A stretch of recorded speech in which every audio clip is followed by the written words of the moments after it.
ಈಗಾಗಲೇ ಮುಷ್ಕರಕ್ಕೆ ಹೋಗಬೇಕು ಅಂತೇಳಿ ಸಿದ್ಧತೆಯನ್ನು ಮಾಡ್ಕೊಂಡಿದ್ದೀರಾ.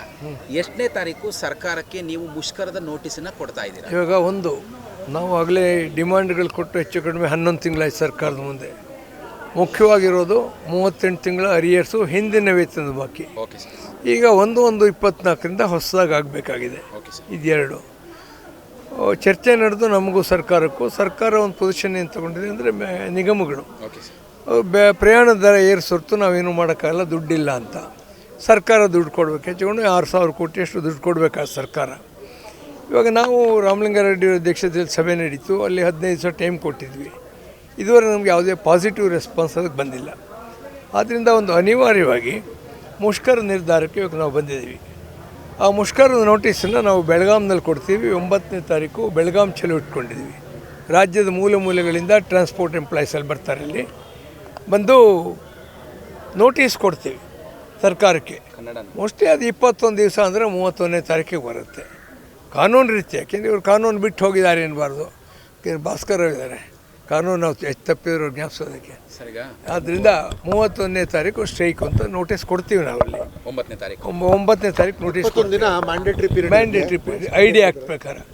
ಅದನ್ನ ball it is in the court of the chief minister.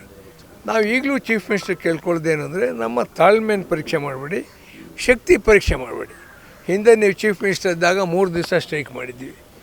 ರಾತ್ರಿ ನೀವೇ ಸೆಟಲ್ಮೆಂಟ್ ಮಾಡಿದಿರಿ, ನಿಮ್ಮ ಮನೆಗೆ ಕರೆದು ಪ್ರೆಸ್ ಮೀಟ್ ಮಾಡಿದಿರಿ. ಅದರ ಶಕ್ತಿ ನಮಗಿದೆ. ಯಾರೋ ಒಬ್ಬ ಏನೋ ಸ್ಟ್ರೈಕ್ ಮಾಡೋದು ಬೇಡ, ಸಮಾನ ವೇತನ ಕೂಗಾಡ್ತಾರೆ. ಇವಾಗ ಒಂದು ದೊಡ್ಡ ಆನೆ ಹೋಗ್ತಾ ಇರುತ್ತೆ MG ರೋಡಲ್ಲಿ, ಗಲ್ಲಿಲಿರೋ ಕಜ್ಜಿ ನಾಯಿಗಳು ಬಗಳ್ತವೆ, ಹಾಗಂತ ಆನೆ ನಿಲ್ಲಿಸೋದಿಲ್ಲ. ಏನು ಯಾವುದೇ ಒಡಕ್ಕೆ ಬರೋದಿಲ್ಲ. ಸ್ಟ್ರೈಕು 100ಕ್ಕೆ 100 ಭಾಗ ಆಗುತ್ತೆ. Okay sir. 9ನೇ ತಾರೀಕು ನೀವು ನೋಟಿಸ್ ಕೊಡ್ತೀರಾ. 9ನೇ ತಾರೀಕು ನೋಟಿಸ್ ಕೊಟ್ಟ ಮೇಲೆ ಡಿಸೆಂಬರ್ 31ಕ್ಕೆ ಆ ಗಡುವು ಬರುತ್ತೆ. ಡಿಸೆಂಬರ್ 31 ಅದೇ ಸರ್, ಡಿಸೆಂಬರ್ 31ಕ್ಕೆ ಅದಕ್ಕೆ ನೀವೀಗ ಅಥವಾ ನಾವು 1ನೇ ಜನವರಿನೂ ಮಾಡ್ಬೋದು. ಹೊಸ ಇಯರ್ 21 ಡೇಸ್ ಮಿನಿಮಮ್. ಅದೇ ಸರ್, 21 ಡೇಸ್ ಅಂದರೆ 9ನೇ ತಾರೀಕು ನೀವು ನೋಟಿಸ್ ಕೊಟ್ಟರೆ ಸರ್ ಡಿಸೆಂಬರ್ 31ನೇ ತಾರೀಕು ಬ್ಯಾಡಿಪ ಸರ್. ಅಲ್ಲ, ನಾನು ಹೇಳ್ತೀನಿ ಕೇಳಿ. ನ್ಯೂ ಇಯರ್ ಎಂಜಾಯ್ ಮಾಡ್ತಾರೆ MG ರೋಡಲ್ಲಿ, ಅವತ್ತು ಸ್ಟ್ರೈಕ್ ಬ್ಯಾಡ್ರಿ. 1ನೇ ತಾರೀಕು ಇಟ್ಕೊಂಡ್ರಿ, ಪರವಾಗಿಲ್ಲ. ಜನವರಿ 1ನೇ ತಾರೀಕಿಂದ ಸರ್ ಮ್ಯಾಂಡೇಟ್ರಿ. ಅದಾದ 1-2 ದಿನ ಬ್ಯಾಡಿ ಇಯರ್ ಎಂಡು ಅಲ್ಲ. ನಾನು ಆಲ್ರೆಡಿ 31 ತೊಂದರೆ ಕೊಡೋದು ಬೇಡ. ಬೆಂಗಳೂರಿನವ್ರು ಬೈಕತ್ತಾರೆ, ಅವತ್ತು ರಾತ್ರಿ ಎಲ್ಲ ಫಂಕ್ಷನ್ ಇಟ್ಕೋತಾರೆ. 31 ನಾವು let's also enjoy new year. ಅದೇನು ತೊಂದರೆ ಏನಿಲ್ಲ, ನೋ ಪ್ರಾಬ್ಲಮ್. ಈಗ ಜನವರಿ 1ನೇ ತಾರೀಕು ಸರ್, 1 ಅಥವಾ 31 what ever be that, it does not very much matter. ನೋಡಿ ಸರ್, ಈಗ ಒಂದು ನಿಮಿಷ ಸರ್, ನಾನು ಹೇಳ್ತೀನಿ ನೋಡಿ. 9ನೇ ತಾರೀಕು ನಾವು ನೋಟಿಸ್ ಕೊಡುವಾಗ ಬಹುಶಃ ಇನ್ನೊಂದು 1 ಅವರ್ ಮೀಟಿಂಗ್ ಆಗುತ್ತೆ. ಈಗ ಒಂದು ನಿಮಿಷ ಸರ್, 9ನೇ ತಾರೀಕು ನೀವು ಸ್ಪೆಸಿಫಿಕ್ ಡೇಟ್ ಕೊಡಿ ಅಂತ ಹೇಳ್ತಾ ಇದ್ದೀರಾ ನೀವು.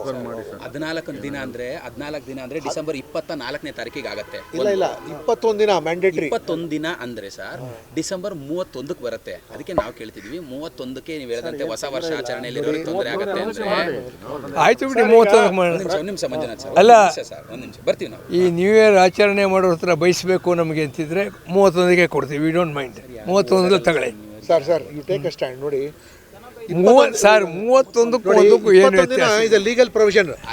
31 ಅಂದ್ರೆ ಅದು ನಾವು ಇಂಟರ್ನಲಿ ಇನ್ನೊಂದು ಡಿಸಿಷನ್ ತಗೊಂಡು ನಾವು ಮಾಡ್ತೀವಿ. ಅದಕ್ಕೆ ಒಂದಂದ್ರೂ ಸರಿ ಆಯ್ತು. 31 ತಗೊಳ್ಳಿ ಸರ್, 31ನೇ ಮಾಡೋಣ. 9ನೇ ತಾರೀಕು ಏನು ಲೆಟರ್ ಕೊಡ್ತೀವಿ CM ಅವ್ರಿಗೆ, ಅದ್ರಲ್ಲಿ ಕರೆಕ್ಟಾಗಿ ಡೇಟ್ ಮೆನ್ಷನ್ ಮಾಡಿ. ಇಲ್ಲ 30 ಇರಲಿ ಬಿಡಿ, ಕನ್ಫ್ಯೂಷನ್ ಬೇಡ. 31ನೇ ತಾರೀಕಿಂದ ಸಾರಿಗೆ ಮುಷ್ಕರಕ್ಕೆ ನೀವು ಈಗ ತೀರ್ಮಾನ ಮಾಡಿದ್ದೀರಾ? ಓಕೆ. ಒಂದು ಸರ್, ಈಗಾಗಲೇ ಸರ್ಕಾರದಿಂದ ಗ್ರಾಚ್ಯುಟಿ ಹಣ ಅಂದರೆ ಈಗಾಗಲೇ 4 ನಿಗಮಗಳಿಂದ ನೌಕರರಿಗೆ ಎಷ್ಟು ಕೋಟಿ ಗ್ರಾಚ್ಯುಟಿ ಹಣ ಬರಬೇಕು? 300 ಕೋಟಿ ಬರಬೇಕು. 300 ಕೋಟಿ. PF ಹಣ ಎಷ್ಟು ಕೊಡಬೇಕು ಸರ್? 3000 ಕೋಟಿ. 3000 ಕೋಟಿ ರೂಪಾಯಿ. ಈ 2 ಆಯಿತು. ಅದಾದ ನಂತರದಲ್ಲಿ ಸರ್ ಈಗಾಗಲೇ ಶಕ್ತಿ ಯೋಜನೆದು ತುಂಬ ದೊಡ್ಡ ಮೊತ್ತ 1000 ಕೋಟಿ ಬರುತ್ತೆ. 1000 ಕೋಟಿ ಕೋಟಿ ಇದೆ ಸರ್. 1000 ಕೋಟಿ ಇದೆ. ಒಟ್ಟು ತಾವು ಕೂಡ ಈಗಾಗಲೇ ಒಂದು ಪ್ರೆಸ್ ನೋಟ್ ಕೊಟ್ಟಿದ್ರೆ, ಆ ಪ್ರೆಸ್ ನೋಟಲ್ಲಿ ಎಲ್ಲವೂ ಸೇರಿದ್ರೆ, ಇಂಧನ ಮತ್ತೊಂದು ಎಲ್ಲವೂ ಕೂಡ ಸೇರಿದ್ರೆ 5,906 ಕೋಟಿ. ಆಸ್ ಆನ್ ಆಗಸ್ಟ್ ಅದು ಇನ್ನೊಂದು 1000 ಕೋಟಿ ಸೇರಿಸಿಬಿಡಿ ಅದಕ್ಕೆ. Okay sir. 6,000 crore ಸಾಲಿಡ್ ಆಗಿ ಕೊಡಬೇಕು ನಮ್ಮ ಸರ್ಕಾರ. Okay. And it's not a big thing for them, it's a peanut. Let me tell. 3 lakh crore budget ಕೊಡೋರಿಗೆ ಇದು ಯಾವುದು 6,000 ಆ್ಯಂಡ್ ನ್ಯಾಯವಾಗಿ ಕೊಡೋದು. ಇಲ್ಲಿ ಯಾವುದು ₹1 ಮಿಸ್ಯೂಸ್ ಮಾಡಿಲ್ಲ ಯಾರು, ಯಾವ ಅಧಿಕಾರಿನೂ ಮಿಸ್ಯೂಸ್. ಕಣ್ಣಿಗೆ ಕಾಣುವಂಥ ಸೌಲಭ್ಯ ಅದು. ಇಲ್ಲ ನೋಟಿಸ್ 9 ಕೊಟ್ಬಿಡ್ತೀವಿ ಸರ್, ಡೆಡ್ ಲೈನ್ ಪ್ರಶ್ನೆ ಇಲ್ಲ ಸರ್. ಈಗ ಡೆಡ್ಲೈನ್ ಆಗಲೇ ಕೊಟ್ಟು ಬಿಟ್ಟಿದ್ದೀವಿ. ಇಲ್ಲ 9ಕ್ಕೆ ಸ್ಟ್ರೈಕ್ ನೋಡಿ, ಸರ್ವ್ ಮಾಡ್ತೀವಿ. ಡೆಡ್ ಲೈನ್ 21 ಡೇಸ್ ನೋಟಿಸ್ ಇರುತ್ತೆ ಇಂಡಸ್ಟ್ರಿಯಲ್ ಡಿಸ್ಪ್ಯೂಟ್ ಆಕ್ಟ್ ಪ್ರಕಾರ. ಅದು ನಾವು ಅವ್ರಿಗೆ ಎಷ್ಟು ದಿನ ನೋಟಿಸ್ ಕೊಡಬೇಕು ಅಂತ, ಅಷ್ಟು ಒಳಗೆ ಕೂಡ ಅವ್ರು ಮಾಡ್ಬೋದಲ್ಲ. 31 ಸರ್ಕಾರಕ್ಕೆ ಡೆಡ್ಲೈನ್ ಅಂತ ನಾವೇನು ಕೊಡೋದಿಲ್ಲ. ಕಾನೂನು ಪ್ರಕಾರ ಹೇಗಿದೆ ಮಾಡ್ತೀವಿ. ಜನ ನಾಳೆನೇ ಸ್ಟ್ರೈಕ್ ಮಾಡೋಕ್ಕೆ ತಯಾರಿದ್ದಾರೆ. ಬಟ್ ಕಾನೂನು ಉಲ್ಲಂಘನೆ ಮಾಡಿ ನಾವು ಸ್ಟ್ರೈಕ್ ಮಾಡೋಕ್ಕೆ ಹೋಗಲ್ಲ. ಹಾಗಂತ ಸರ್ಕಾರ ಕಾನೂನು ದುರುಪಯೋಗ ಮಾಡ್ಕೋಬಾರ್ದು. ಯಾರು ಎಸ್ಮಾ ಹೇಳಿದ್ರು 38 ತಿಂಗಳದು ನಮ್ಮ ಮೇಲೆ ಎಸ್ಮಾ ಯೂಸ್ ಮಾಡಿದ್ರೆ ಅವ್ರು ಸುಮ್ಮನೆ ಇರೋಕ್ಕಾಗುತ್ತೆ ಅಂದರೆ. ತಾವು ಯಾವತ್ತಿನಿಂದ ರಾಜ್ಯಾದ್ಯಂತ ಒಂದು ಪ್ರವಾಸವನ್ನು ಮಾಡಿ ನೌಕರರನ್ನ ಈ ಒಂದು ಮುಷ್ಕರದಲ್ಲಿ ಭಾಗಿಯಾಗುವಂತೆ ಎಚ್ಚರಿಸುವಂಥದ್ದು, ಒಂದೇನಂದರೆ ಹಿಂದಿನ ಕಾಲದಲ್ಲಿ ಅದೆಲ್ಲ ಇತ್ತು. ಎಲ್ಲ ವಾಟ್ಸಾಪ್ ಗ್ರೂಪ್ ಅಂದರೆ 1 ಲಕ್ಷ ಜನ ಕೊಟ್ಟಾಗುತ್ತೆ. ಅದು ಹಿಂದೆ ಇದ್ದಾಗ ನಾವು ಹೋಗಿ ಡಿಪೋ ಮೀಟಿಂಗ್ ಮಾಡಿ ಗಂಟ್ಲ ಇದು ಮಾಡ್ಕೊಳ್ಳೋ ಪ್ರಶ್ನೆನೇ ಇಲ್ಲ. ಶುರುವೇನು ಆಗಲೇ ಶುರುವಾಗಿ ಹೋಗಿದೆ ಸಾರಿಗೆ ಒಕ್ಕೂಟಗಳು ಕೂಡ ಒಂದಿಷ್ಟು ಜನ ಅಪೋಸ್ ಮಾಡ್ತಾರೆ, ಒಂದಿಷ್ಟು ಜನ ಸರ್. ಅದೇ ಅವರು ವಿಶ್ವಾಸ ಅಂತ ನೋಡಿ ಸರ್, ಒಂದು ನಾವು ಎಲ್ರಿಗೂ ಅಪೀಲ್ ಮಾಡ್ತೀವಿ. ಯಾರು ಹಠ ಬಿದ್ದು ನಾವು ಬಸ್ ನಡೆಸ್ತೀವಿ ಅಂದರೆ ಏನಾಗುತ್ತೆ? ಹಣೆ ಬರ ದೊಡ್ಡ ರಥ ಹೊರಟು ಬಿಟ್ಟಿದೆ ನ್ಯಾಯಕ್ಕೋಸ್ಕರ. ಅದಕ್ಕೆ ಅಡ್ಡ ಬಂದರೆ ಅದಕ್ಕೆ ಚಕ್ರಕ್ಕೆ ಶಿಕ್ಷೆ ಆಯ್ತಾರೆ ಅವರಷ್ಟೇ. ಸೆಂಟರ್ ನೋಡಿ ಸರ್. ಆದ್ದರಿಂದ ಯಾರೂ ಕೂಡ ಹಾಗೆ ಬರೋದಿಲ್ಲ.